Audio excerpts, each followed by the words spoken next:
90 দশকের মাঝামাঝি সময় ছোট শহর কালিয়াপুরের গলির ভেতর এক ছোট্ট বাড়িতে থাকত তপু, ক্লাস 7-এর ছাত্র। তখন মোবাইল ফোন, ইন্টারনেট বা অত্যাধুনিক কম্পিউটারের এত চল ছিল না। খেলা বলতে ছিল লাটিম, ডাঙ্গুলি আর বিকেলে গল্প হয়ে বসে কার্টুন দেখা, তবে সেটা শুধু যাদের বাড়িতে টিভি ছিল।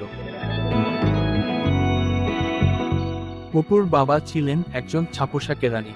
খুব বেশি শখ আহ্লাদ মেটানোর সুযোগ তার ছিল না। তবে তপুর একটা অদ্ভুত স্বপ্ন ছিল, সে একটা সময় যন্ত্র, টাইম মেশিন বানাবে। তার এই স্বপ্ন ক্লাসের বন্ধু হাসাহাসির খোরাক জোগাত, এমনকি অনেক শিক্ষকও মুচকি হাসতেন। এসব কল্পনার জিনিস তপু, বাস্তবে হয় না, বলতেন তারা। একদিন বিজ্ঞানের শিক্ষক মজিদ স্যার ক্লাসে স্যার আইজ্যাক নিউটনের কথা বলছিলেন কিভাবে নিউটন আপেলের পতন দেখে অভিকর্ষের সূত্র আবিষ্কার করেছিলেন। তপুর মনে হলো, নিউটনও তো প্রথমে স্বপ্ন দেখেছিলেন, কল্পনা করেছিলেন। সেই দিন থেকেই তপুর জেদ চেপে গেল। সে ঠিক করলো, সে প্রমাণ করবে যে কল্পনারও একটা বাস্তব ভিত্তি থাকতে পারে।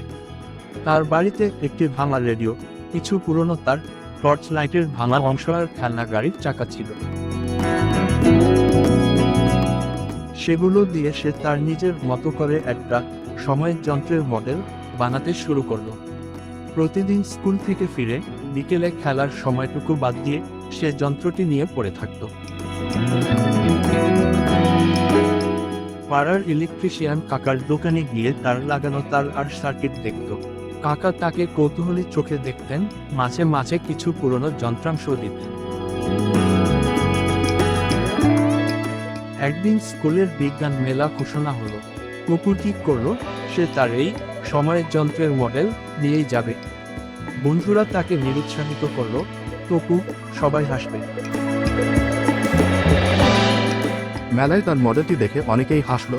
এটি কোনো আধুনিক ইলেকট্রনিক গ্যাজেট ছিল না, ছিল তার হাতের তৈরি খেলনার মতো একটা জিনিস। কিন্তু মজিদ স্যার যখন তার কাছে এসে দাঁড়ালেন, তখন তপু তার স্বপ্ন আর কিভাবে সে এই মডেলটি তৈরি করেছে তার বিস্তারিত ব্যাখ্যা দিল।